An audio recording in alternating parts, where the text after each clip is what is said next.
বন্ধুরা, আজ বানিয়েছিলাম ধনেপাতার চাটনি। এই চাটনিটি পকোড়া হোক, যে কোনো ভাজাভুজি, মোমোস, স্যান্ডউইচে সবার সাথে ভালো লাগে। তবে আমার বেশি ভালো লাগে গরম গরম ভাতে মেখে খেতে। চলুন দেখে নিই কী করে বানিয়েছিলাম। প্রথমে ধনেপাতাগুলোকে ভালো মতো ধুয়ে মিক্সিতে দিয়ে দিতে হবে। তারপরে তার সাথে দিতে হবে রসুন, টমেটো আর কাঁচা লঙ্কা। তারপরে পেস্ট করে নিতে হবে খুব ভালো মতো।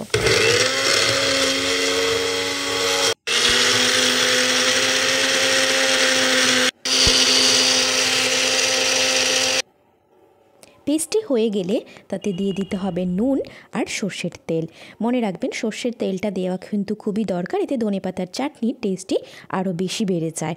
হ্যাঁ, আপনারা টমেটোর বদলে লেবু দিতে পারেন, তবে আমার বেশি ভালো লাগে টমেটো দিয়ে এই চাটনিটি খেতে।